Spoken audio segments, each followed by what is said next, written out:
راديو إيرنا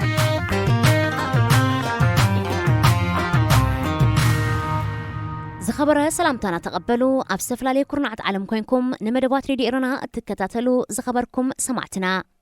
نايلومي ربع شوعة تقمتي كل تشحن إسران فنوى راديو إيرنا كموترو بزينا يجمر فلما أرستاتو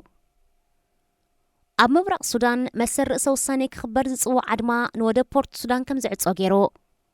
كابي منزم اللسو زنورو شومونتا إتوبياوان أب كيح بحري تحيلوم أب أفريقيا قدم زناي كورونا فيروس أوان زبسحة عمتاوي جاملاو أتو زتصنحن هاجرات منمنين زتحتخ راديو إيرنا ناقا دمت إيرتراويان علتاو زينا أب مبرق السودان نمسر سوساني زتصوع طلب لعلواي بايتو بهير بيجا كم منقس السودان قوتاو ملسكرة كب زي مخقالو ودبن صرقياتاتن ناي معصاو أدما أكايدوم اتي بحموشتن شدشتن تقمتي أبورت السودان استخايد أدما نتبقدام سلسة تقمتي أب جواز تغتم سمع سلامون زنت صقيو منقس السودان ندليت زب بيجا ملاش كساب زهبلو اتا أدما كقصل مخانيو زت أنقعو سلسة كاب قبيلاتات بهير بيجا كاب زكايد زلو أدما قزاء رسوم كم زقللو أفليت أمالو أب مبرق السودان بزي كازي استفلالي قبيلاتات بهير بيجا حدحدوم زكايدو قجتات مس مسقاقري منقس السودان ون أب متفنانيوم زركبو قالك كابزوم قبيلاتات نتي أب جواز تختم سمع سلام كدقفون كلو كالوت كأ تقايمهم ويوم كاب يمن زملسو زنبرو 34 إتوبياوان سدتنياتات زعانت جالبا أب كيح بحري بمتحالة بو حدود شمونتا كاباتهم كم زموتو أهقراو محبر سدتنياتات IOM أفليتو 14 بهيوت كدحنون كلو زاقيتني 12 سبات هلواتهم أي تفلتن إتا جالبا أب جماجم جبوتي دحر مبصحة بزي حقاو من قد زسقاقرو زنبرو سبات بقديتا كزلو سلزقددوهم إتا حدقا كم زقات أما نعيني مسخاكر قليتهم بسان كلا بدا كورونا فيروسن تسأتاو كونتاتن سعود عرب دواتا بتصنع بمعتاوا أب يمن أب حماق كونتا زركبو أشحات إتوبياوان بحقز أهقراو محبر سدتنياتات بمن قد جبوتي نبعدهم كملسون كلو ندلالون أسقرتن كنزب بمغفال بزي حقاو من قد زملسو خمزلوون تسابت تتكال يملكت أب أفريقيا زبسحة عمتاو جاملاو أتوت زلوا هاجر نيجيريا إذا كام ندادن كالإن عمتاوي لعلي 446 بليون دولار جاملاو أتوت زلوا هاجر ببسحي هزبون قداميتيا بس حزبا 295 مليون يزبطح نيجيريا صعيبة بلعلي 358 بليون دولار عمتاوي جاملاو أتوت أب كالأي اتسرع دما لعلي 58 مليون بس حزب زلوا دو أفريقيا جبسي 302 بليون ألجيريا 207 بليون موروكو 219 بليون كينيا 99 بليون أنغولا 91.5 بليون إثيوبيا 91 غانا 37 بليون تنزانيا 62 بليون دما كابسال ساي كسب 10 زلو بوتا حيزانو يركبا كاب مبرق أفريقيا مس 10 قداموت بس حجاملاو أتوت زلون هاجراس تسرعا كينيا إثيوبيان تنزانيان تراين بأنصار زي زتحت جاملاو أتوت زلون هاجراتك منين صوماليا مأكلاي ريبابليك أفريقيا بروندي ليبيريا نيجر مالاوي موزامبيك إيرترا دوب سودان ماداغاسكارن بقدم تختل تنزو حد عمتاو جاملاو أتوت زلون 10 هاجرات أفريقيان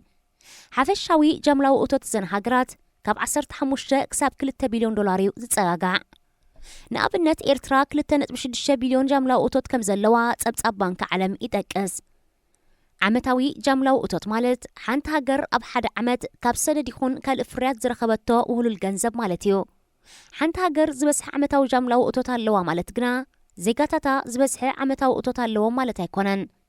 نابنت زبسح جاملاو أتوت كاب زلون قداموت 10 هاجرات أفريقيا تسريعات تركب إثيوبيا زبسح كاب تلعلي 100 مليون زقمت بس حزبا كاب تزوحد أتاو زلو هزبي نيهاجر أفريقيايو زخبركم سمعتنا زينا أبستفت إمولا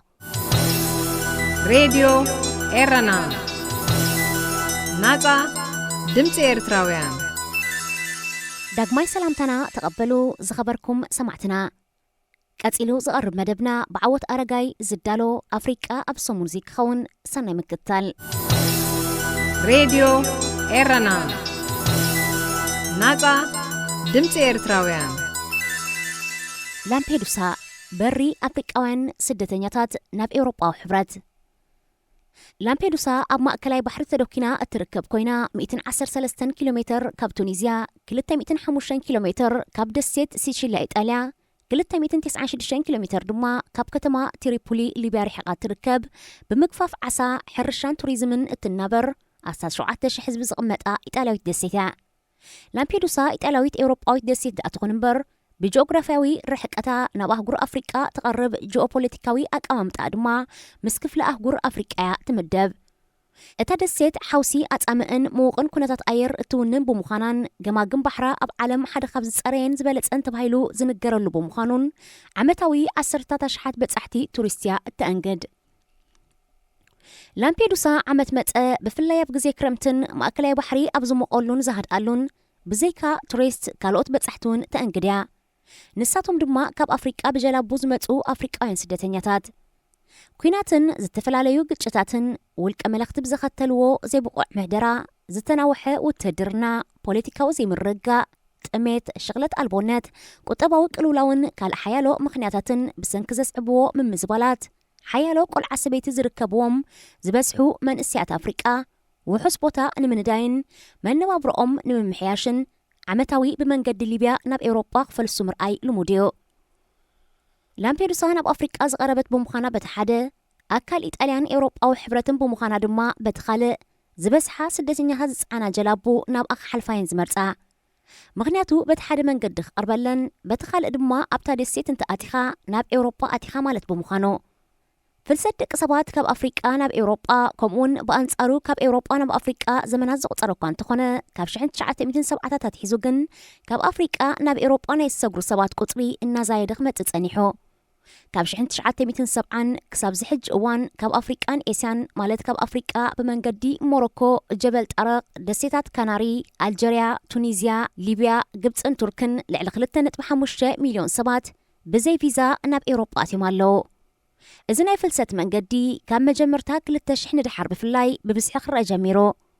ከም ውፅኢቱ ድማ ሓያሎ ስደተኛታት ዝፀዓና ጀላቡ ኣብ ባሕሪ ጥሒለንን ሓያሎ ሰባት ሂወቶም ስኢኖምን እኳ እንተነበሩ ጉዳይ ስደተኛታት ከምቲ ዝድለ ቆላሕታ ማዕከናት ዜናን ማሕበረሰብ ዓለምን ክረክብ ኣይከኣለን ነይሩ። እዚ ግን ድሕሪ 3 ጥቅምቲ 2013 ተቐይሮ። ኣብዚ ዓለት እዚኣ ካብ ሚስራታ ሊብያ ዝተበገሰት ልዕሊ 520 መብዛሕትኦም ኤርትራውያን ስደተኛታት ዝዓነት ጃልባ ናብ ደሴት ላምፔዱሳ ክትበፅሕ 1400 ሜትሮ ጥራይ ምስ ተረፋ ናይ ሞተር ብልሽት ኣጋጢምዋ። ናይ ኣጋመሸት ብምንባሩ ገለ ኣብታ መርከብ ዝነበሩ ሰባት ሓዊ ብምቅፃል እታ ጃልባ ካብ ርሑቕ ከም እትረአ ክገብራ እሞ ናይ ኣድሕን ሓገዝ ክርከብ ይከኣል እዩ ብዝብል ሓሳብ ብምንቃል ኮቦርታ ከቃፅሉ ጀሚሮም።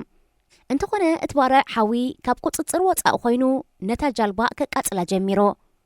ኣብታ ጃልባ ዝነበሩ ሰባት ካብ ሓዊ ንምህዳም ናብ ሓደ ጎና ጥራይ ብምዝዛዎም እታ ጃልባ ሚዛን ሲኢና ተገምጢላ። ኣብ መንጎ ምግምጣልን ምቅፃልን ጃልባ ዝተቐርቀሩ ስደተኛታት ገለ ዘሊሎም ናብ ማይ ከኣቱ ገለ ኣብ ውሽጣ ዝነበሩ ድማ መውፅኢ ሲኢኖሙሉ ኣብ ዝነበሩ ህሞት እታ ጃልባ ሙሉእ ብሙሉእ ጥሒላ። ሰዓት 7 ናይ ምሸት ሓይሊ ባሕሪ ኢጣልያ ናይ ሓደጋ ድሕን መልእኽቲ ክበፅሖ እንከሎ ድሕሪ ገለ ደቃይቕ ኣብታ ጃልባ ዝነበረትሉ ክርከብ እኳ እንተኸኣለ እታ ጃልባ ግን ድሮ ጥሒላ ሓያሎ ሰባት ድማ ገለ ሞይቶም ገለ ድማ ክሕንብሱ ፀኒሖሞም። ምስ ካልኦት ገፈፍቲ ዓሳ ብምትሕብባር ድማ ኣስታት 157 ሰባት ከድሕኑ ክኢሎም። ብናይ ጥልቀት ሓንበስቲ ዳይቨራት ተሰኒዩ ክሳብ 11 ጥቅምቲ ኣብ ዝተኻየደ ምድላይ ሬሳታት ናይ 359 ሰባት ሬሳ ክርከብ ተኻኢሉ። ኣብ መንጎቶም መብዛሕትኦም ኤርትራውያን ዝኾኑ ስደተኛታት 6 ነፍሲ ጾራት ዝርከብአን 9 ደቂ ኣንስትዮን 16 ህፃናትን ከም ዝነበሩ ይግለጽ።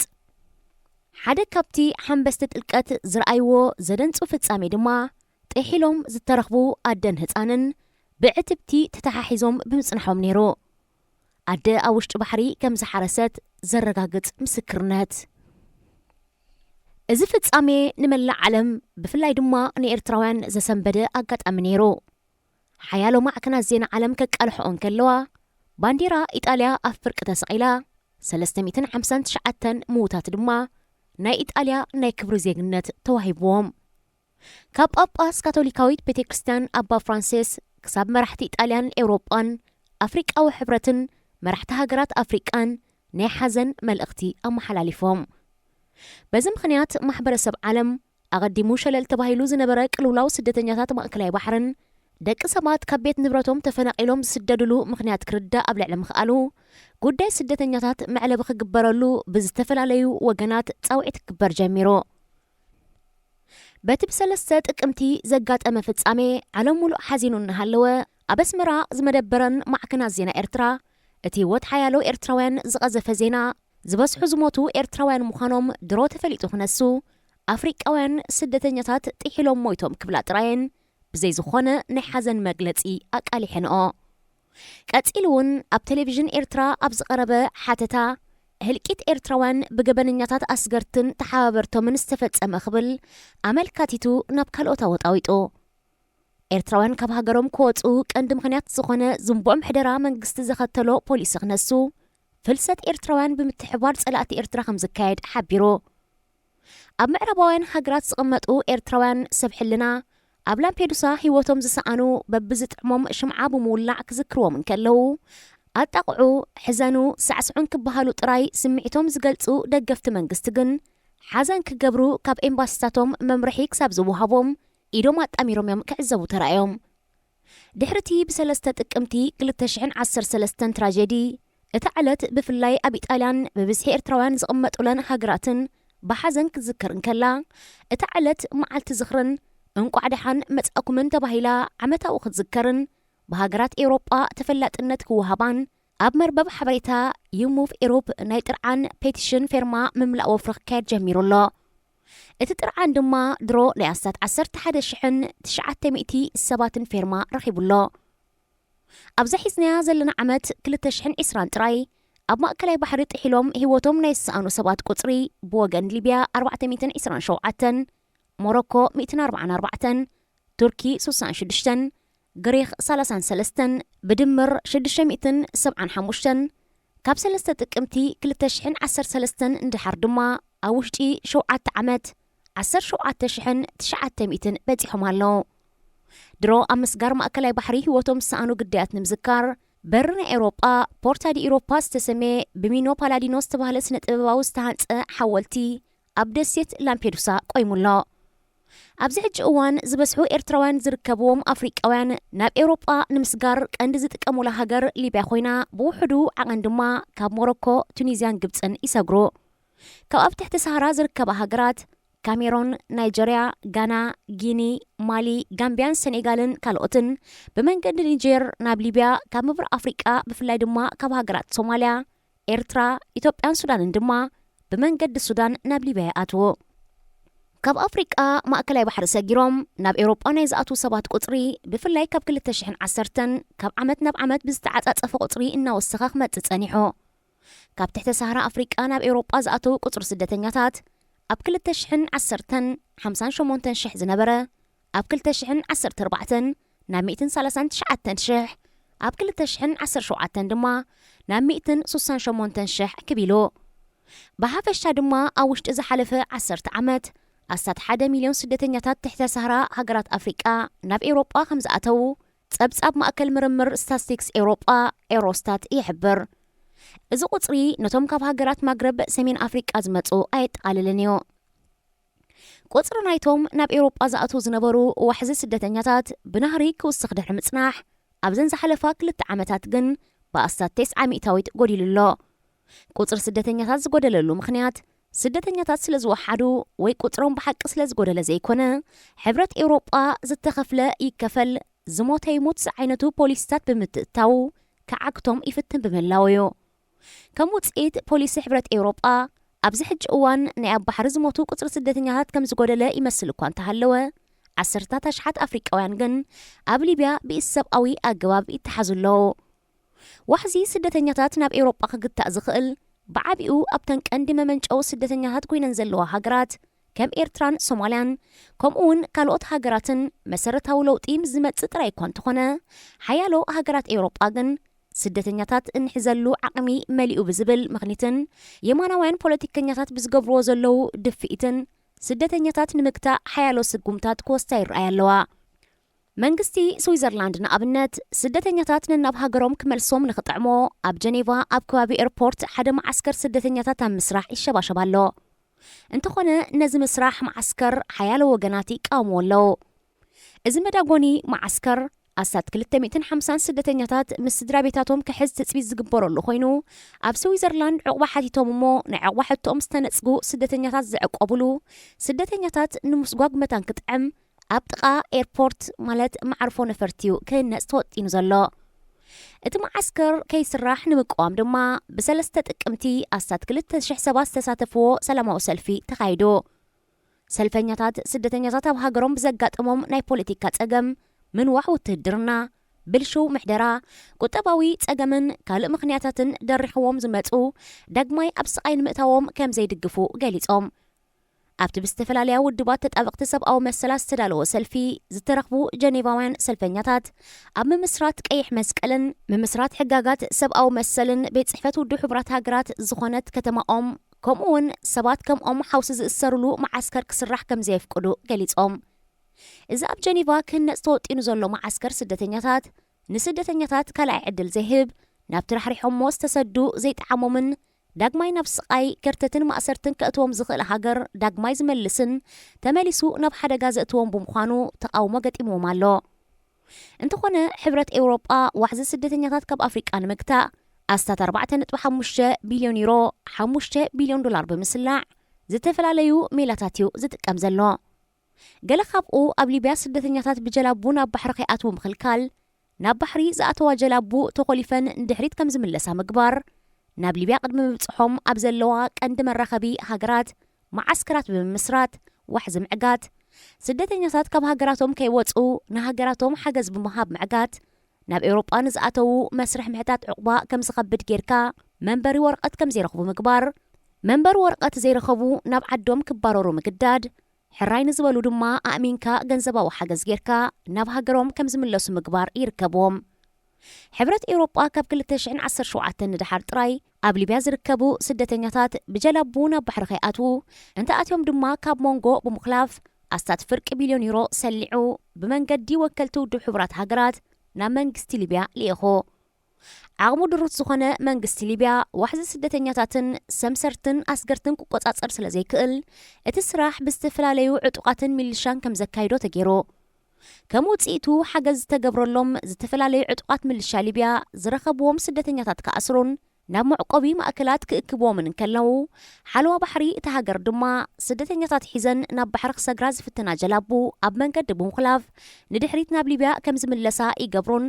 ጀላቡ ኣስገርቲ ይህግሩን ኣለዉ። ሬድዮ ኤረና ናጻ ድምፂ ኤርትራውያን መንግስቲ ጣልያን ብወገኑ ብውልቁ ምስ መንግስቲ ሊብያን ዝተፈላለዩ ዕጡቃትን ስምምዕ ብምግባር ስደተኛታት ክዓግት ይፍትን ኣሎ። መንግስቲ ጣልያን ንመንግስቲ ሊብያ ጥራይ ንኣስታት 236 ሚልዮን ዶላር ሓገዝ ክህብ እንከሎ ንሓለዋ ባሕሪ ማሪታይም ተሃገር ድማ ስልጠና ሂቦ። ምስ ዝተፈላለዩ ዕጡቃት ምልሻ ድማ ምስጢራዊ ስምምዓት ኣካይዱ። በዚ መሰረት መራኸብ ሓለዋ ባሕሪ ሊብያ ኣብ ዝሓለፋ 2 ዓመታት ጥራይ ኣስታት 40,000 ስደተኛታት ፃዕና ጀላቡ ካብ ማእከል ባሕሪ ብምኽላፍ ናብ ሊብያ ክመልስ እንከሎ ዝተፈላለዩ ዕጡቃት ሓይልታት ምልሻ ድማ 10,000 ኣብ ኣብያተ ማእሰርቲ ዳጉኖም ኣለዉ። ኣፍሪቃውያን ስደተኛታት ኣብ ኣብያተ ማእሰርቲ ሊብያ ብኢሰብኣዊ ኣገባብ ዝተሓዙ ኣብ ርእሲ ምዃኖም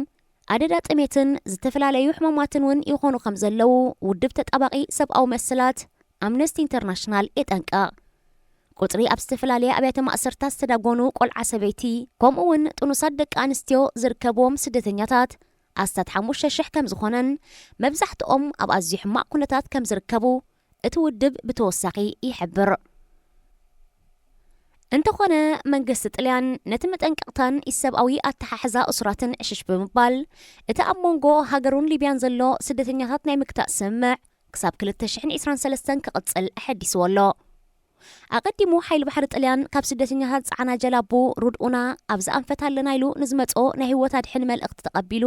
ክሳብ ፍርቂ ባሕሪ ብምኻድ ህይወት ስደተኛታት ከድሕን ይግደድ ነይሩ። እንተኾነ ኣብዚ ሕጂ እዋን ዝኾነ ዓይነት ናይ ኣድሕኑና መልእኽቲ እንተተቐቢሉ እቲ መልእኽቲ ናብ ሓለዋ ባሕሪ ሊብያዩ ብቐጥታ ዘመሓላልፎ ዘሎ። ሓለዋ ባሕሪ ሊብያ ድማ መኣዝን ተንጀላቡ ካብ ሓይሊ ባሕሪ ጣልያን ብምቕባል ነተንጀላቡ ናብ ሊብያ ከም ዝምለሳ ይገብራሎ ሕብረት ኤውሮጳ ካብ ሊብያ ሓሊፉ ኣብ ሞንጎ ከም ቀንዲ መራኸቢ ነጥቢ ስደተኛታት ንዝበሃላ ከም ሱዳንን ኒጀርን ዝኣመሰለ ሃገራት እውን ናይ ቢልዮናት ዩሮ ወጻኢ ብምግባር ስደተኛታት ናብ ሊብያ ከይበጽሑ ክዓክቶም ይፍትናሎ ሕብረት ኤውሮጳ ኣብ ኒጀር ዝገብሮ ዘሎ ከም ኣብነት እንተወሲድና ኣብታ ሃገር ካብ 2017 ንድሓር ን4 ዓመት ዝቕጽል ናይ 1 ቢልዮን ዩሮ ናይ ልምዓት ሓገዝ ብምግባር ንሓለዋ ደቡብ እቲ ሃገር ስልጠናን ሎጂስቲካዊ ሓገዝን ብምግባር መንግስቲ ኒጀር ስምስርናን ሰባት ምስጋርን ሰባት ብሕጊ ክትሓዙ ከምኡውን ዘይሕጋዊ ፍልሰት ማለት ካብን ናብን ዝንቀሳቐሱ ሰባት ብሕጊ ኣወንጂሉ ዘቕጽዕ ገበን ክትግብሮ ሕጊ ከጽድቕ ጸቕቲ ገይሮ በዚ ሕጊ መሰረት በታ ሃገር ክሓልፉ ዝፍትኑ ስደተኛታት ከም ገበነኛታት ክረኣዩ ጀሚሮም ኣብ ኣብያተ ማእሰርትን ማዓስከር ስደተኛታትን ከም ዝተሓዙ ይግበራሎ ሰራዊት ኒጀር ድማ ኣብ በረኻታት ተሃገር ጽኑዕ ሓለዋ ኣተኣታትዩ ከም ውጽኢቱ ቁጽሪ ብኒጀር ዝሓልፉ ስደተኛታት ኣብ 2017 150,000 ዝነበረ ኣብ 2019 ናብ 10,000 ጥራይ ወሪዱ ኣብ ኒጀር ብተወሳኺ ክሰግሩ ዝተታሕዙ 10,000 ዜጋታት ምዕራብ ኣፍሪቃ ናብ ሃገሮም ብግዲ ከም ዝምለሱ ተገይሩ ሓያሎ ኣስገርትን ሰምሰርትን ኣብ ትሕቲ ቀይዲ ከኣትውን ከለው ንመስገሪ ዝጥቀሙለን ዝነበሩ ፒክኣፕስ ዓይነተን ሓያሎ መካይን ድማ ተሃጊረን ሕብረት ኤውሮጳ ካብ ኤርትራ ኢትዮጵያ ሶማልን ሱዳንን ንዝመፁ ስደተኛታት ንምዕጋት እውን ኣብ 2018 ምስ መንግስቲ ሱዳን ናይ $200 ሚልዮን ናይ ሓገዝ ስምምዕ ከቲሙ ነይሩ እንተኾነ ኣብቲ ሃገር ድሕሪ ዘጋጠመ ዘይምርግጋእ እቲ ስምምዕ ሙሉእ ብሙሉእ ከይተተግበረ ተቋሪጹሎ እቲ ንሱዳን ክወሃብ ተሓሲቡ ዝነበረ ሓገዝ ኣብ ምስልጣን ኣባላት ጸጥታ ሓለዋ ዶብ ምቁጽጻር ኣስገርትን ሰምሰርትን እዩ ክውዕል ተሓሲቡ ነይሩ ሕብረት ኤውሮጳ ብተወሳኺ ምስ ከም ሩዋንዳ ዝኣመሰላ ኣብ ድሓን ኩነታት ዝርከባ ሃገራት ኣፍሪቃ ካብ ሊብያ ስደተኛታት ክወስዳ ኣብ ስምምዕ ክበጽሕን ከሎ ድሮ ኣስታት 500 ሰባት ወሲዳ ዘላ ሩዋንዳ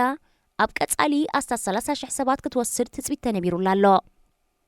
ብዝተፈላለየ ምኽንያት ካብ ቤት ንብረቶም ተመዛቢሎም ብኢድ ኣስገርትን ዕጡቓትን ግፍዒ ወሪድዎም ጽምእን ሙቐትን ምድረ በዳ ሳሃራ ተጻዊሮም ኣብ ቤት ማእሰርቲ ሊብያ ተኸላቢቶም ህይወቶም ኣብ ሓደጋ የእትዮም ኤውሮጳ ካብ ዝበጽሑ ኣፍሪቃውያን እውን እዚ ኩሉ ሓሊፎም ኣብተን ናይ መወዳእታ ዝበጽሕዎን ሃገራት እውን ዝበጽሑ ተቐባልነት ኣይረኸቡን እዮም ዘለዉ ዝበጽሓ ሃገራት ኤውሮጳ ተሪር ናይ ዕቑባ መስርሕ ዝኽተላ ብምዃነን ዝበጽሑ ሓተቲ ዕቑባ ብፍላይ ድማ ምዕራብ ኣፍሪቃውያን ይንጸጉን ናብ ሃገራቶም ክምለሱ ይስግደዱን ኣለዉ ሓደ ካብ 6 ባሕሪ ክሰግሩ ካብ ዝፍትኑ ስደተኛታት ከም ዝመውት ጸብጻብ ውድብ ሕቡራት ሃገራት ይገልጽ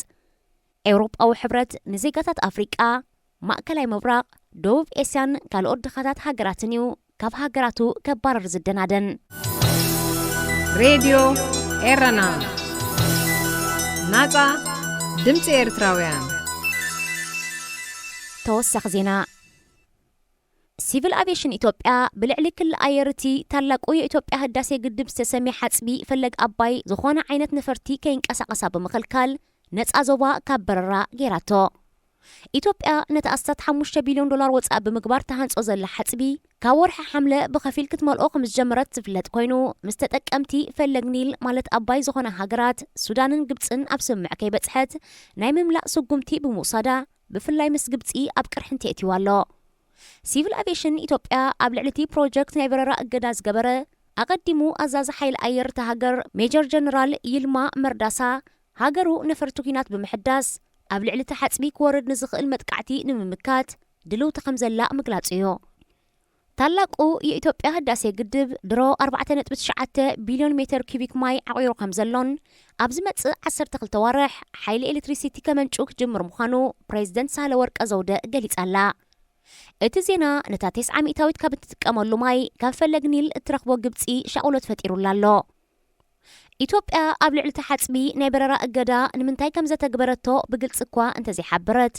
ካብ ግብፂ ወይ ሱዳን ክመጻ ንዝኽእል መጥቃዕቲ ንምክልኻል ምዃኑ ግን ምግማቱ ኣየጸግምን እዩ ሬድዮ ኤረና ናጻ ድምፂ ኤርትራውያን ኣብ ዓለም ኣብ ሰዓት ኣስታት 1,000 ደርፍታት ኣብ ዩቲዩብ ስፖቲፋይ ኣፕል ደዘርን ካልኦትን ናይ ሙዚቃ ዋሕዚ ዝገብራ ትካላት መርበብ ሓበሬታ ይጸዓን እዚ ድማ ኣብ መዓልቲ 24,000 ደርፍታት ማለት እዩ በዚ ድማ ኣብ ዓለም ፈሪ ዘሎ ደርፍታት ኣስታት 100 ሚልዮን በፂሑ ከም ዘሎ ይግለጽ እዚ 7.8 ቢልዮን በፂሑ ካብ ዘሎ ብዝሒ ህዝቢ ዓለም ተዋፅኦ ኮይኑ እቲ ቁፅሪ ኣብ መርበብ ሓበሬታ ናይ ዝኣተወ ጥራይ ደኣ እምበር ካብ ጥንቲ ዝነበረ ወይ ኣብ መንጎ ሰባትን ባህልታትን ዝተርፍ ደርፍታት ኣየጠቃልልን እዮ። ኣብዚ ሕጂ እዋን ስነ ጥበባውያን ብሉፅ ግጥሚ፣ ዜማ፣ ሙዚቃ፣ ህርመትን ካልእን ኣቀናቢሮም ብሉፅ ደርፊ ብምስራሕ ኣብ ዓለም ተፈላጥነት ክረኽቡ ዘይገብሮ ፃዕሪ የለን። ገለ ድማ ሳላ ዩቲዩብ ብላግፂ ዝሰርሕዎን ትርጉም ዘይብሉ ደርፍታት ይዝርግሑ እሞ ብህዝቢ ተፈታውነት ይረክብ። ስሞም ድማ ካብቶም ዝፀዓሩን ላዕሊ ይገንን። ሓደ ካብዚኦም ጋናዊ ኤዋይ ፖዮ ክኸውን እንከሎ ደርፊ ተወዲኡ ክመስል ኣይ ኣም ዘጎት ኣነ ጤሌ ትብል ደርፊ ብምስርሑ ዓለም ለኻዊ ተፈላጥነት ረኺቡ ከም ሲኤንኤን ቢቢሲን ካልኦት ዓበይቲ ማዕከናት ዜናን ክዛረባሉ ቀንየን። ኤዋይ ፖዮ ደርፉ ኣብ ዩቲዩብ ጥራይ ልዕሊ 1.5 ሚልዮን ሰባት ክርእሉ እንከለው ብሰንክዛ ሓዳስ ኣነ ጤሌ እናበለ ጤል ተሸኪሙ ዝደርፋ ደርፊ ኣቐዲሙ ዝደረፎ ደርፍታት እውን ብፍጥነት ይረኣየሉ ከም ዘሎ ተገሊጹ። ካብ ድኽነት ዝዓብለሎ ድሕረ ባይታ ዝመፀ ወዲ 20 ዓመት ኤዋይ ፖዮ ካብታ ደርፊ ብመንገዲ ዩቲዩብ ዝረኸቦ ኣታዊ ብምሉኡ ኣስቤዛ ብምግዛእ ንድኻታት ዓዲልዎ። ኣብዚ መፅእ ድማ ካብ ዝንላዕሊ ደርፊ ክሰርሕ ምዃኑ ገሊጹ። ንሱ ሰባት መጀመርታ ኣብ ልዕሊኡ እምንቶ ከም ዘይነበሮምን ካልእ ስራሕ ከናዲ ይምዕድዎ ከም ዝነበሩን እንተኾነ በዛ ስርሑ ክሳብ ክንደይ ሓያል ምዃኑ ከም ዘርኣዮም ገሊጹ። እዚ ሬድዮ ኤረና ድምፂ ራድዮ ኤረና እዩ።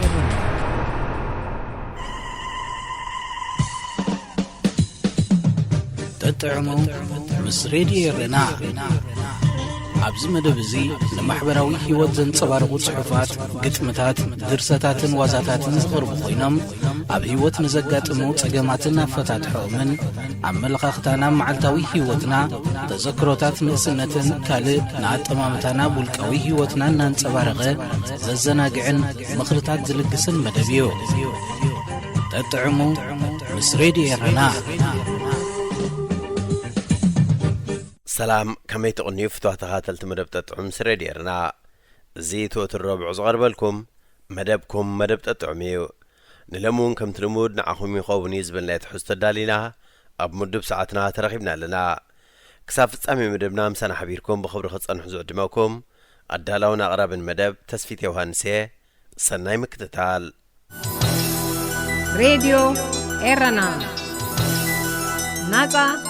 ድምፂ ኤርትራውያን ሓዳምን ድምፃውን ጎፍ ንጎፍ ጸሓፊ ጥዑምዝጊ ተስፋይ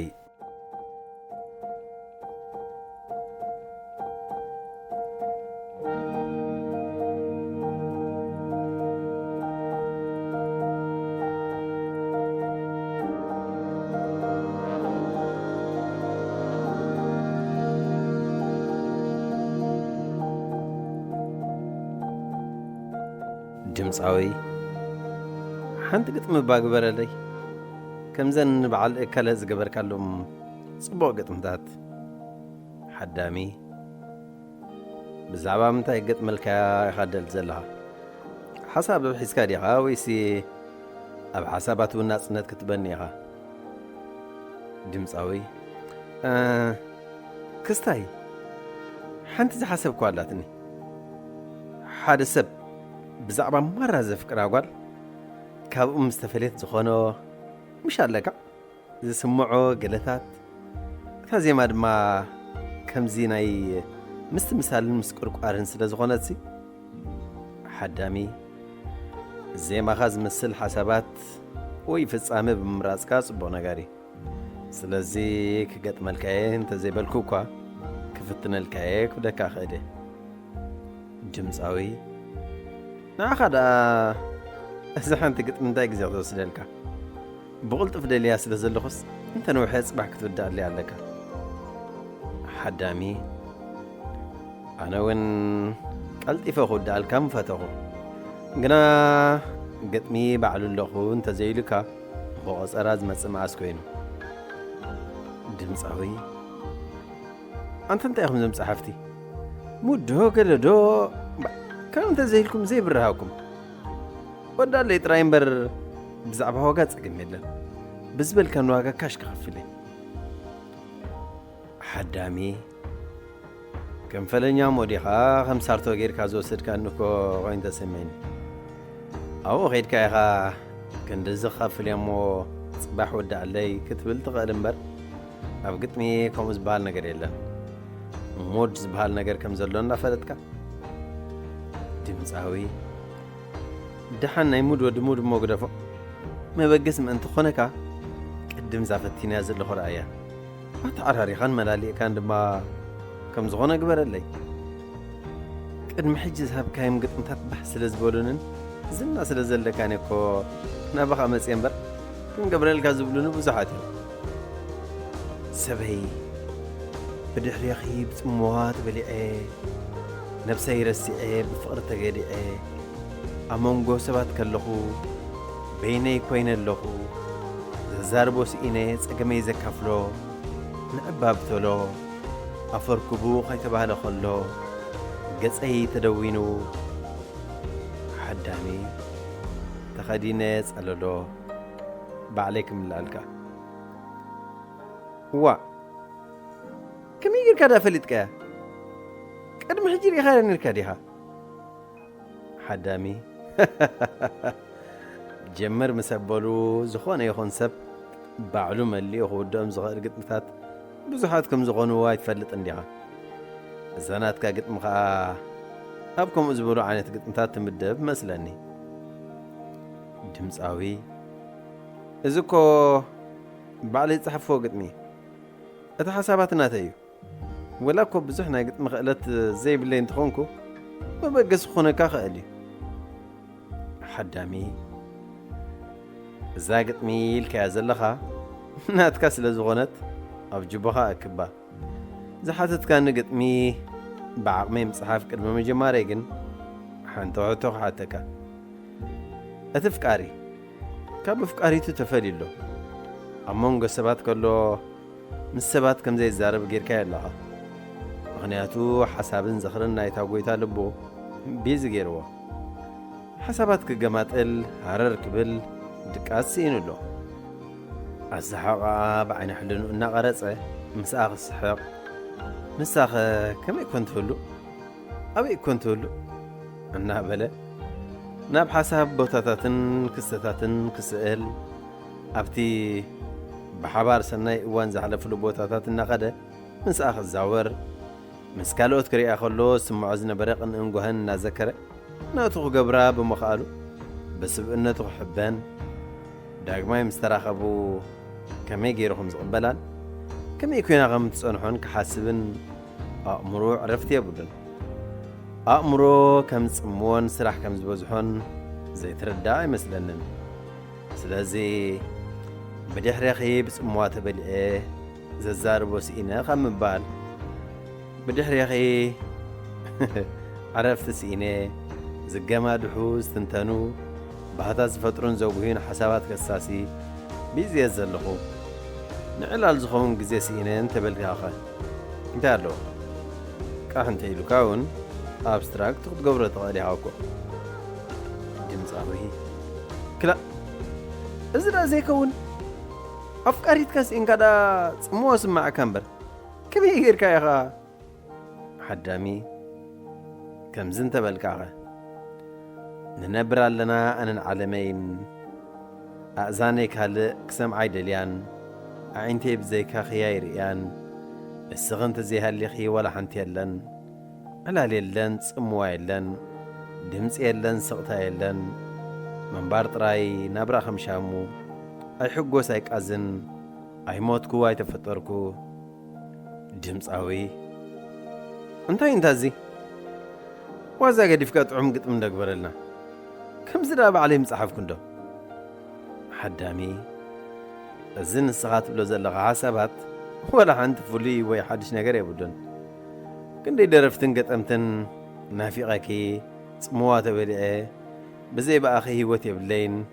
نسخم سكركي مريت علميتني تملس ياج اكني نابلو سفقي حساب زبلو ازيمومين فلما حدش حسابات كله كاز بلاصي دمصاوي زم قطمت حد غزي اب حلمي هم تنبر اب عالم زي ترى حدش نغير كابك فتره الكات دلها فقري ካልእ ትርጉም የብሉን ትምፍልላይ ድማ ምፍልላይ ሓዳሚ ሓድሽ ሓሳባት ማለት እኮ ዘይተባህለ እምበር ዘይተፈጥረ ማለት ኣይኮነን ነቲ ዝተባህለ በናይ ኩርናዕቲ ጥሙተ ምፍላጥ ድማ ሓድሽ ሓሳባት ምፍጣር ማለት እዩ ኩርናዕ ጥመተ ዝበሃል ነገር ትፈልጥ ዶ እዛ ግጥም እስከ ከም ብበልካሞ ከመይ ከም ትሪኣ ክትነግረኒ ጥቓይ ሰፈርኪ መንከት ባህሊ ኣብ ድርኮ ኸይትልበይ ቅልቅል ምልስ ትብሊ ግደፊ ኣይተሻቕልኒ ሃረርና በልኪ ኣይትኾላልፍኒ ድምፃዊ ዝያዳ ድሓንያ ወሳሲኽካስ ቤላ ምኾነት ሓዳሚ ጥቓይ ሰፈርኪ መንከት ባህሊ ኣብ ድርኮ ኸይትልበይ ቅልቅል ምልስ ትብሊ ሸቐልቀልዳ ብልኒ መመልስኪ ፍቕሪ ወስኸለይ እናኾላለፍኪ መቁር ሃረርታ ፈትያቶላ ነብሰይ ኳሕኩሕ ከህደሚ ሃውኽ እየ ልበይ እዚያኸ ድምፃዊ እንታይ ከም ትብል ከም ዘለኻ ተወጃቢር ንሕድስ ቃንዛን ሸቐልቀልን ዝደሊ ሰብ ኣሎ ንዘፍቅርካያስ ምሳይ ኩኒ እንታይ ገበርኩ ሸቐልቀል ተብልኒ ደንግጽለይ ኢኻ ትብላ እምበር ኣሸቐልኒ ኣሳቒኒ ከምኡ እናበልካ ትልምና ሓዳሚ ግጥሚ ካብ ካልእ ዘረባ ፍሉይ ዝገብሮ ዳ ንሱ እንዲ ኣባህሉ ምስ ካልእ ተራ ዘረባ ዝመሳሰል ኣይኮነን ስግንጢርነት መልክዕ ግጥሚ እዩ መለሳኻ ኣለዎ ወዲ ሰብሓ ሓድሽ እዩ ልቡ ዝሰልቦ ከም መዓልካን ሓደርካን ዝለመዶን ዘጽንዖን ዘረባ ምፂእካ ተዘየሰልክኻዮ ሓይሽ ድምፃዊ የቐነለ ዝሓወይ ንስኻ ጥዕና ከምስኣንካ ርኤካ ኣለኹ ንባዕልኻ ሃውቲትካ ክትህውተኒ ኢኻ ደሊኻ ምስለኒ ጀሚርያ ስለ ዘለኹስ ከምታ ድሌተይ ገይረ ጥዋዕ ከበላይ ባዕለይ ቻው ንስኻን ፍልስፍናኻን ጻዕዳ ጽናዕኩም ሓዳሚ ጸሓፊ ጥዑምዝጊ ተስፋይ ካብ መምህር ሜሮን ሃብተ ማርያም ሬድዮ ኤረና ናጻ ድምፂ ኤርትራውያን ወግዕ ሓራስ ኣብ ሕብረተሰብና ኣብ ዝኾነ ጽላት ባህሊ ርእሱ ዝኸኣለ ጉሩም ያታወግዕ ኣሎ ኣብ ወቕትን ሰዓቱን ድማ ከም ሓጀቱ ብስብሐ ዜማዊ ሕላያት እናተሰነየ ይጽምበል እንታይ ኢኻ ትብሎ እወ ንሎሚ ከተንብሆ ደልየ ዘለኹ ዛዕባ ሓራስን ወግዕ ሕርስን እዩ እዚ ወግዕ ሓራስ ካብ እልፊ ብሕፍንቲ ካብ ብሱል ጥረይ እሞ ዝጐደለኒ ብውንጭሕቲ መሊእኩም ዘይበሰለ ድማ ብውሕልል ትብስሉለይ ሓራስ ማለት ሓንቲ ደየ ድሕሪ 9 ወርሒ ናይ ጥንሲ መቓን ብሰላም ምስ ተገላገለት ዝወሃብ ስም እዩ እዋን ሕርሲ ከቢድ ከም ምዃኑ መጠን ወሓሊ ሕራሲት ኣደይ ጥለብ ኣጆኺ ወዲ ክትወልዲ ኢኺ እናበለት ድማ ኣሕራሲት ናብ ጻዕሪ ሕርሲ ዘላ ኣደ ብጸሎታ ሰንያ ፍናን ተስነቓ ሓራስ ምስ ሓረሰት ኣነ ዝበለ ገዓት ጠስሚ ገዓት እታ ሓራስ ወዲ እንተተገላጊላ 7 ሳዕ ዕልል ክበሃል እንከሎ ጓል እንተተገላጊላ ድማ 3 ሳዕ ዕልል ይበሃል በዚ ድማ ዝተወልደ ጾታ ብፍቕዲ ዕልልታ ክትፈልጥ ኣይትእገምን ሓራስ እውን እንተኾነት ዝወለደቱ ዕሸል ጾታኡ ብፍቕዲ ዕልልታ ትፈልጥ ፍልሊ ዕልልታ ግዳህ ጓል ጐደለያ ኸስምዕ እንከሎ ወዲ ግን ሙሉእ እዩ ዘስምዕ ዘይርትዓዊ ትርጉም ነይርዎ ኣብዚ ህሞት ገለ ኣዴታት ጓል ብምግልጋለን ገዓት ምምላእ ይሕሰማ ምንባረን እውን ይንገር እዚ ተርእዮ እዚ ብግቡእ ዝተባሃሉ ለባማት ኣቦታት ብምግራም ከምዚ ቢሎም ሓዲሞም ይበሃል በዓል ኣደይ ልበን ቀሊል ወዲ ተወለዳ ዝብላ እልል ጓል ተወለዳ ዝብላ ኽብልል ሓደ ዓንጃል ኸውን ሓደ ጀሊል ቢሎም ጓል መውላደን ክሕብነን ከም ዘለዎ ነጊሮምዎን ይበሃል እታ ኣደ ድሕሪ ምሕራሳ ማለት ኣብ ሳልሳይ መዓልቲ ሕርሳ ጥጥቆ ዕፉን ይጥጣቕ እዚ ኸይዲ እዚ ድማ ዓሮ ተባሂሉ ይጽዋዕ كعروم استحادرة لقعز طعمت الطقو حراس بزقرب فوقون نازورة بقي حاتون عد ملوء بغلتها ديثاتي عدل كينو زي معدال الطقو حراس محراسا زبسر ويزنا قرونيو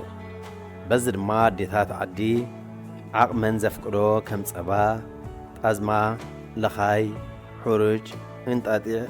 كالئن حزن مبصح حراس يجمرا እንቋዕ ማርያም ማሐራኺ ቢለንውን ዕልልታን ናንጎድጎዳ ሰላምተአንን ደስትአንን እናገለጸ አትዋ ጭዋ ወግዓሮ ምሸት ጥጥዖፉን ክትጠቐን ከሎ ዝከናውን መቕድም ሕላዩ እዚ ስብሐ ዜማዊ ሕላያት ንሓራስ ዝዘናግዕን ኣመት ክግበራላ ከም ዘለዎ ዝሕብርን መልእኽታዊ ሕላይ ድማ እዩ ነዚ ጥበብ ስብሐ ዜማታት ዝመልካ ጥበባውያን ኣዴታት ድማ ተመሪፀን ይጽውዓ ከምዚ ብምባል ድማ መቕድም ስብሐ ዜማዊ ሕላያትን እየን ጐድጉዶ ዓሮ ዓሮ እንግራሮ ኣደ ሕንጢት ዕንዱ መዓሮ ንሓራሰይ ድራራ ድራራ ገዓታላ ድራራ ድራራ ገዓታላ ስርናይ ደቂ ዓዲ ሕለቡላ ጸባ በራዓዲ ሓራሰይ ማዕረይ እንቋዓይ ሞትክናኒ ንስሶ ድጓና ኣብ ድቀይሕት ምናቴ ቢለን ብሰላም ምግልጋላ እናመስገና ኪኖዝ ድማ ባዕሉ ዘጥነሳ ሙሟት ባዓት እንዳኡ ኣብ ግዜ ሕርሲን ተጋጢሙ ከይዓጠጦ ናብ ካልእ ምናቴ ናብ ካልእ የቃየሕ ብምባል ይነቕፋ ቀጺለን ቃንዛ ሕርስን ሃልክን ብግቡእ ስለ ዝፈልጦ ንሓራስ ዝሃነጽ ንሕቑኣ ዘደልል ዳዓኛ ክሕረደላ ብስብሐ ዜማዊ ሕላየን ገእዚማ ንሓራሰይ ዳዓኛ ዳዓኛ ብምባል ሕታኣዊ ሕላይ የቐድማ እሞ ካብ በዓል እንዳ ሓራስ ምላሽ ምስእና ድማ ሕረዱላ ተዘይበለ ጐንድልዎ ብመጐንደለ የስዕባ ዘይተሓርድ እንተ ደኣ ኾንካ መን ውለድ ወይ ስረር ኢልካ ብዘስምዕ ትልዋ ከይደግም መትልኡ ይቈረጽ ድማ የስምዕ ኣዴታት ዓሮ ኣብ መወዳእታ መዛዘም ዓሮ ጽቡቕ ምንየት ዝሓዘለ ዜማዊ ሕላያት ብምዝያም በዚ ስዕብ ሕላይ ዛዚመን ነንቤተን የምርሓ ኣዴ መልኣላ ዘወለደቶ ይዕብየላ ኣዴ ማርያም ሓሊፈን ግዲ ሰተ ሰምሃር ጨንያ መንገዲ ድሕሪ 7 መዓልቲ ሕርሲ ዝከናወን ገለብ ዝበሃል ባህላዊ ከይድሎ ገለብ ማለት ምሕጻብ ጨርቀ መርቂ ሓራስ ድርዕቶ ኮቦርታ ጨርቂ ቆልዓ ዘጠቓለለ ልምዲ እዩ ኣዴታት ነዚያ ጸራርየን ካብ ሩባብ ዝምለሳሉ እታ ዝተወልደት ህፃን ጓል እንተኾይና ብሳዕሪ ሚሐ ስርሓላ እዚ ድማ ንጓል ዝውክል ኮይኑ ዋሕለለት ዘበለት ሰበይቲ ክትኮነለን ካብ ዝብገስ ሰናይ ጥሙሕ እዩ ወዲ እንተኾይኑ ድማ በኮኳዕዳ ናውቲ ማሕረስ ይስራሓሉ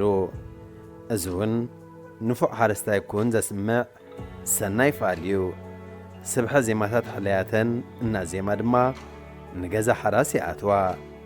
ከይዳ ሓራስ ድማ ብወግዒ ገለብ ምሕጻብ ይዛዘም ጸሓፊ ሚካኤል ገብረ ሕይወት ምንጪ መጽሔት ሪምና ሬድዮ ኤረና ናጻ ድምፂ ኤርትራውያን ተኸታተልቲ መደብና ብዘቕድምና ልኩም ትሕዝቶ ዓጊብኩም ተዛኒኹም ክትኮኑ ተስፋ እናገበርና ናይሎም ትሕዝቶና ኣብዛዚምና ኣለና ኣብ መደብና ዘለኩም ርእይቶ ይኹን ነቐፌታ ወይ እውን ክቐርበልኩም ትደልይዎ ጽሑፋት ምስ ዘሉ በትልሙድ ኣድራሻና ናብ ሬድዮ ኤረና @gmail.com ወይ ሬድዮ ኤረና @yahoo.com ኢልኩም ለኣኹልና ክበጽሓና እዩ ብተወሳኺ እውን ኣብ ፌስቡክ ተስፊት ዮሃንስ ብምባል ኣብ ናይ መልእኽቲ ሳጹን ክትገድፍለይ ከም ትኽእሉ ከዘኻኽረኩም ደሊ ብዝተረፈ ብዝመጽእ ረቡዕ ኣብ ተመሳሳሊ ሰዓትን ብዝተፈለየ ትሕዝቶን ክሳብ ንራኸብ ጠጥዕሙ ጠጥዕሙ ምስ ሬድዮ ኤረና ኣብዚ መደብ እዚ ንማሕበራዊ ህይወት ዘንጸባርቑ ጽሑፋት ግጥምታት ድርሰታትን ዋዛታትን ዝቐርቡ ኮይኖም ኣብ ህይወት ንዘጋጥሙ ጸገማትን ኣፈታትሖምን ኣመለኻኽታና መዓልታዊ ህይወትና ተዘክሮታት ንእስነትን ካልእ ንኣጠማምታና ውልቃዊ ህይወትና እናንጸባረቐ ዘዘናግዕን ምኽርታት ዝልግስን መደብ እዩ። ተጥዕሙ ምስ ሬድዮ ኤረና።